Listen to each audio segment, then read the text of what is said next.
सुभद्रा अपने आंगन में बैठकर गेहूं साफ कर रही थी। सर पर जोरों की धूप थी।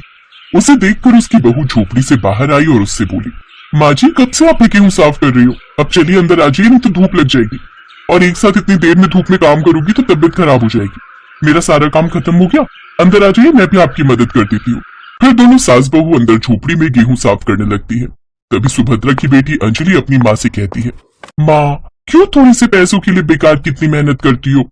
तू जानती है ना बेटा, हमारे घर के हालात कुछ ठीक नहीं है, और तेरा भाई दिन रात मेहनत करके पाई पाई जोड़कर तेरे ब्याह के लिए पैसे जुटाने में लगा है, तो हम भी उसकी थोड़ी मदद कर देंगे तो क्या जाएगा। ब्याह?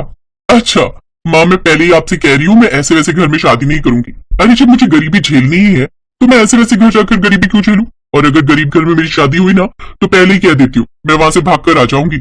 ऐसा नहीं कहते बेटी, शादी के बाद ससुराल जैसा भी हो वही उसका घर होता है, और अमीर गरीब ससुराल मिलना तो नसीब की बात है। वो सब मुझे नहीं पता माँ, मैं पहले बता रही हूँ, मेरी शादी किसी बड़े अमीर घर में करना। ये कहकर अंजलि वहां से चली जाती है। हे भगवान, मैं क्या करूं इस लड़की का, ये तो जैसे कुछ समझने को तैयार ही नहीं है। कोई बात नहीं माँ जी, ननद जी के लिए हमसे जितना हो पाएगा हम उतना जरूर करेंगे। फिर दोनों सास बहू वो सारा गेहूं साफ करती हैं, जिसके बाद वो सर पर उठाकर दुकान पर देने जाती हैं। अरे अच्छे से गेहूं साफ तो किए है ना? या तो पिछली बार अच्छे से साफ नहीं हुआ था? नहीं नहीं मालिक, हमने तो अच्छी तरह से सारा गेहूं साफ किया था। तो मैं क्या झूठ बोल रहा हूँ? अब ये लो अपने पैसे और जाओ यहाँ से। दोनों सास बहू पैसे लेकर लौट आती हैं। लौटते वक्त सुभद्रा की नजर एक सूट पर जाती है। देख तो प्रिया, ये सूट कितना प्यारा है ना, अंजलि जब शादी के बाद आएगी तो उसको ऐसा ही सूट दूंगी, उस पर खूब खिलेगा। हाँ माँ जी, है तो सुंदर, ननद जी पर ये रंग खूब खिलेगा। चलिए अंदर चलकर पूछते हैं। वो दोनों अंदर जाती हैं और दुकानदार से उसका रेट पूछती हैं। ये 2000 का सूट है, बस लास्ट पीस बचा है, चाहिए तो बताओ। है? अरे सोना बेच रहे हो या कपड़ा जो इतना महंगा बेच रहे हो? हाँ, मुझे तो पहले समझ जाना चाहिए था कि तेरी हैसियत नहीं है खरीदने की। चलो निकले यहाँ से। वो दुकानदार उन्हें दुत्कारता हुआ वहां से भगा देता है। अंजलि उस वक्त अपनी दो सहेलियों के साथ कहीं जा रही होती है। अरे अंजलि, ये तो तेरी माँ और भाभी हैं, इन्होंने कोई चोरी तो नहीं कर ली जो वो दुकानदार उन्हें धक्के मारकर भगा रहा है? ये कहते ही उसकी दोस्त हंसने लगती है। अंजलि उनके सामने शर्मिंदा हो जाती है, लेकिन उसे अपनी माँ और भाभी पर बहुत गुस्सा आ रहा था। वो गुस्से में घर आती है तो वो उनके ऊपर गुस्सा करने लगती है। माँ भाभी, क्या करे थे तुम दोनों उस दुकान में जो वो दुकानदार तुम्हें धक्के मारकर भगा रहा था? वो माँ जी को आपके लिए एक सूट पसंद आया था दीदी, तो हम बस उसका दाम पता करने गए थे। झूठ मत बोलो भाभी, अच्छे से जानती हूँ दोनों चोरी के इरादे से गई होगी। अंजलि को अपने घमंड के आगे कुछ भी दिखाई नहीं देता, न बूढ़ी माँ भाभी और न गरीब भाई का दर्द। वो तो बस अपना मतलब निकालना जानती थी। सारा दिन मेहनत मजदूरी करके शाम को थका हारा मनोज घर लौटता है। प्रिया रसोई में आटा गूंथ रही थी। अंजलि, मनोज आ गया है, जा अपने भाई के लिए पानी ले आ। माँ मेरा नेल पेंट खराब हो जाएगा, अब भाभी को बोल दो ना। बेटी वो आटा लगा रही है, अच्छा रहने दे, मैं ही दे देती हूँ। पता है माँ, अपनी अंजलि के लिए बहुत अच्छे घर का रिश्ता आया है। पंडित जी कह रहे थे कि वो अमीर घर तो है, लेकिन एक खामी है। कैसी खामी? लड़का उम्र में अंजलि से 8 साल बड़ा है, इसलिए मैंने सोचा मना कर दूं। क्या आप कैसी बातें कर रहे हैं भैया, आजकल ये सब कौन देखता है? अगर लड़का अमीर है, मेरा मतलब है बड़ी उम्र का है, तो क्या हुआ, शादी नहीं हो सकती क्या? मुझे इस शादी से कोई दिक्कत नहीं है। अरे लेकिन बेटी, माँ जी अगर दीदी को कोई परेशानी नहीं है तो ठीक है, अब बस वो खुश रहनी चाहिए। आप आगे की बात बढ़ाइए। मनोज पंडित से कहकर बात आगे बढ़ाता है। अंजलि दिखने में सुंदर थी, इसलिए लड़के वाले भी झट से मान गए और उनका रिश्ता पक्का हो गया। अब मनोज मजदूरी करके तो वहीं घर पर सारा काम निपटाने के बाद सुभद्रा और प्रिया गेहूं की बोरियां साफ करके या दाल की बोरियों में से कंकड़ साफ करके कुछ पैसे कमाती। ऐसे ही समय बीता और उसकी शादी के दिन पास आ गए। मनोज ने गांव के जमींदार से कुछ कर्ज उठाए और अपनी बहन की बड़ी धूमधाम से शादी की। शादी के बाद अंजलि अमीर घराने की बहू बन गई और अब तो जैसे वो अपने गरीब परिवार को भूल ही गई। एक रोज, अंजलि अगर तुम्हारी माँ को तुम्हारी याद आ रही है तो ठीक है, हम कल ही चलेंगे मेरे ससुराल सासू माँ से मिलने। अगले दिन अजीत ढेर सारी गिफ्ट्स और मिठाइयां खरीदता है और अपनी पत्नी के साथ अपने ससुराल जाने के लिए निकल पड़ता है। अजीत पहली बार अपने ससुराल आया था, इसलिए प्रिया हाथों में आरती की थाली लेकर उन दोनों का स्वागत करती है। अंजलि सबको गिफ्ट देती है, फिर अपनी अमीरी का घमंड दिखाते हुए कहती है, तुम्हें पता है भाभी, मेरे घर में तो बड़े बड़े कमरे हैं और हर कमरे में एसी और डबल बेड और टीवी है। वहां तो हमें बिल्कुल भी गर्मी नहीं लगती, और यहाँ देखो, यहाँ आते कितनी गर्मी लगने लग गई है। आप अपने ससुराल में खुश हैं, यही हमारे लिए काफी है दीदी। हाँ बेटी, तू बस खुश रहे बस। फिर प्रिया उनके लिए चाय और पकौड़ी बनाकर लाती है जो अजीत को बड़ी पसंद आते हैं।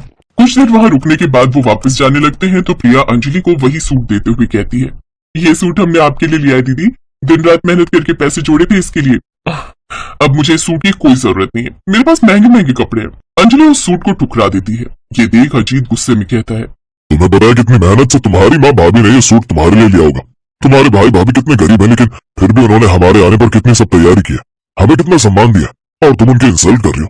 इससे पता चलता है कि तुम्हारी सोच कितनी छोटी है। तभी बाहर जमींदार मनोज को आवाज लगाता है, मनोज, अरे ओ मनोज, अरे बाहर निकल। अरे जमींदार साहब आप, चल मेरे पैसे जल्दी से निकाल जो तूने अपनी बहन की शादी पर लिए थे। धीरे बोलिए मालिक, मेरी बहन और उसका अमीर पति यहाँ आए हुए हैं, उन्होंने सुन लिया तो क्या सोचेंगे। गटर के कुत्ते, जा आज तो तुझे छोड़ रहा हूँ, लेकिन कल मेरे पैसे नहीं लौटाए ना तो तुझे मार मार कर तेरे घर से निकाल दूंगा। ये सब बातें अजीत और अंजलि सुन लेते हैं। अंजलि को अपनी गलती का एहसास होता है और वो हाथ जोड़कर अपने भैया भाभी और माँ से माफी मांगती है। मुझे माफ कर दो भैया, आप सबने मेरे लिए कितना कुछ किया, लेकिन मैंने हमेशा आपकी गरीबी का मजाक उड़ाया। आपने हमारी शादी के लिए इतना कुछ किया, अब हमारा भी फर्ज है आपके लिए कुछ करने का। ये कहकर अजीत उस जमींदार का सारा कर्ज लौटा देता है। फिर कुछ समय बाद अंजलि और अजीत उनके लिए एक पक्का बड़ा घर भी बनवा देते हैं। साथ ही अजीत मनोज को अपनी ही कंपनी में नौकरी भी दे देता है, जिससे अब उनके बुरे दिन भी खत्म हो जाते हैं और वो सब खुशी खुशी रहते हैं।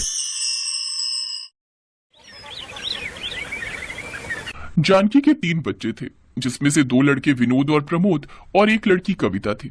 बिन बाप के बच्चों को जानकी ने खूब लाड प्यार से पाला। उसने कभी उन्हें कोई तकलीफ नहीं होने दी। माँ बाप दोनों की जिम्मेदारियां उसने बखूबी निभाई। समय बीता और तीनों बच्चे जवान हो गए। विनोद और प्रमोद अच्छी कंपनी में नौकरी पर लग गए, जहां उन दोनों को अपने मालिक की अमीर घर की 2 बहनों नैन्सी और सुप्रिया से प्यार हो गया। जानकी को भी दोनों लड़कियां पसंद आ गई। फिर सबकी रजामंदी से शादी की तारीख पक्की हो गई। माँ, मैं तो अपने भाइयों की शादी में गाउन पहनूंगी। हाँ, तू तो ऐसे तैयारी कर रही है जैसे हमारी नहीं बल्कि तेरी शादी हो, है? और क्या भला आखिर क्या जरूरत है बेकार में खर्चा करने की? माँ, ये तो तुम्हारी ही साड़ियों से कोई पहन लेगी, है? आखिर तुम दोनों भाइयों की इकलौती बहन है, इतना तो इसका हक बनता है। फिर जानकी ने अपने पैसों से कविता के लिए गाउन बनवा दिया। ऐसे ही शादी वाला दिन भी आ गया और जानकी की दोनों बहुएं ब्याह कर घर आ गई। कुछ दिन ऐसे ही बीत गए। एक रोज, बस अब जल्दी से अपनी बेटी के हाथ भी पीले कर दूं तो मैं अपने सारे फर्ज से मुक्त हो जाऊंगी। वैसे भी मैं अस्थमा की मरीज हूँ, न जाने कब क्या हो जाए। तभी जानकी की दोनों बहुएं वहां गईं। अगर दोनों माँ बेटी की खुसुर फुसुर खत्म हो गई हो तो घर के कुछ काम कर ले, और नहीं तो क्या, अब हम दोनों सारा दिन किचन में रहकर खाना बनाएंगी क्या? ना बाबा ना, हमसे तो ना होगा ये। चल कविता, रसोई में बर्तन रखे उन्हें धो दे, फिर खाना बना ले जाकर। इस तरह दोनों अमीर घर से आई बहुएं सास ननद से घर के काम करवाने लगी। दोनों बड़े घर से आई थी, लेकिन फिर भी उनके मन में लालच भरा हुआ था। सुनिए जी, ये माँ जी कविता को कुछ ज्यादा ही प्यार करती हैं। अब कल की बात लो, माँ जी ने अपनी सोने की बालियां कविता को दे दी। मुझे तो डर है कहीं एक दिन वो ये घर भी उनके नाम ना कर दे। और क्या, वैसे भी किसी के मन में कपट आते कहाँ देर लगती है। दोनों बीवियों ने अपने पति के मन में बीज बो दिया। फिर क्या था, अगले ही दिन विनोद और प्रमोद वसीयतनामा लेकर अपनी माँ के पास पहुंच गए। माँ, इन पेपर्स में साइन कर दो। कैसे पेपर्स और क्या लिखा है इसमें? यही कि आपको कुछ हो गया तो आपकी ये सारी प्रॉपर्टी हमें बच जाएगी। अपने जीते जी तो मैं ऐसा नहीं करूंगी। माँ, आप मेरी चिंता क्यों कर रही हो? और वैसे भी अभी तो मैं पढ़ ही रही हूँ। आप ये घर बेझिझक होकर साइन कर दो। अपनी बेटी की बात मानकर जानकी ने वैसा ही किया। लेकिन अब तो जैसे नैन्सी और सुप्रिया का सपना पूरा हो गया। एक रोज दोनों भाई ऑफिस के काम से शहर से बाहर गए होते हैं और कविता की दोनों भाभियां किट्टी पार्टी में गई होती हैं। तभी अचानक जानकी की तबीयत खराब हो जाती है। दोनों भाभियां फोन नहीं उठा रही, अब क्या करूं? माँ, तुम चिंता मत करो, मैं तुम्हें अभी अस्पताल लेकर चलती हूँ।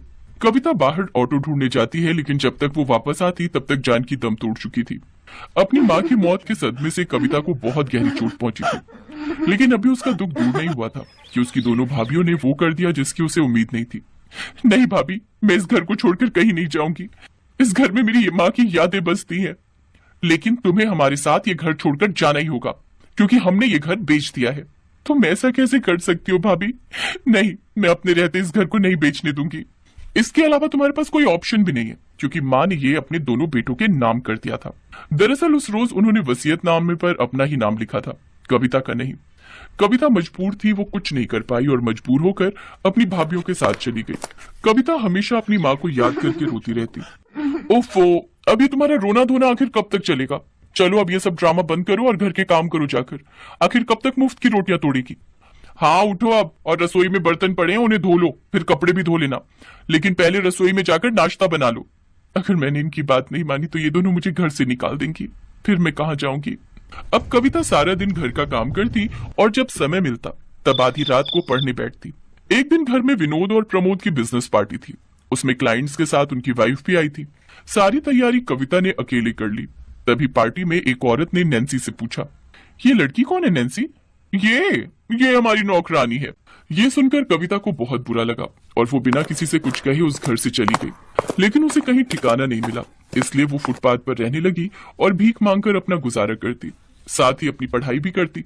समय बीतता रहा और एक दिन उसकी मेहनत रंग लाई। उसने एसएससी की परीक्षा पास कर ली, फिर भीख मांगने वाली एक गरीब ननद इनकम टैक्स अफसर बन गई। ऐसे ही समय बीता। एक रोज, हे राम, हम लुट गए, बर्बाद हो गए। क्या हुआ, ऐसे क्यों चिल्ला रही हो? हमारे हस्बैंड के दफ्तर में पुलिस वालों की रेड पड़ी है, सब कुछ जब्त हो गया, ऑफिस सील हो गया और गार्ड कह रहा था अब वो टीम हमारी घर ही आ रही है। हमें क्या पता था ये दोनों भाई गैर कानूनी काम करते हैं। क्या? अब हम कहाँ जाएंगे? फुटपाथ पर। ना जाने किसके श्राप का फल है जो हमें ये दिन देखने को मिल रहे हैं। तभी पुलिस वहां आ गई और उन्होंने उनके घर को भी सील कर दिया। अब वो दोनों सड़क पर आ गई। उधर कविता सरकारी आवास में रहती थी। उसने जब अपने भाइयों के बारे में अखबार में पढ़ा तो वो खुद को उनसे मिलने से रोक नहीं पाई। वो अपनी कार से जा ही रही थी कि तभी उसने अपनी दोनों भाभियों को फुटपाथ पर बैठे देखा। भाभी, आप दोनों यहाँ? ये सब कैसे हो गया? मैंने अभी अभी अखबार में देखा जो कुछ भी आपके साथ हुआ। ये सब हमारी कर्मों का फल है कविता। हमने जो तुम्हारे साथ किया उसकी सजा हमें मिल गई। अब तुम हमें माफ कर दो। हाँ नैन्सी, अब तुम हमें माफ कर दो। आप दोनों घबराओ मत और मेरी गाड़ी में बैठो और मेरे घर चलो। तुम्हारी गाड़ी? तुम्हारा घर? हाँ, अब मैं एक इनकम टैक्स ऑफिसर बन गई हूँ। अपने दोनों भाइयों को छुड़वाने के लिए कुछ करती हूँ मैं। खुशी के मारे उसकी भाभियों ने उसे गले से लगा लिया। उसने अपने भाइयों की भी जमानत करवा दी। अब दोनों भाइयों ने कसम खा ली कि वो अब ईमानदारी से काम करेंगे। अब दोनों अमीर भाभियां अपनी गरीब ननद के बड़प्पन के आगे झुक गई, क्योंकि आज उनकी गरीब ननद उन दोनों से भी ज्यादा अमीर थी।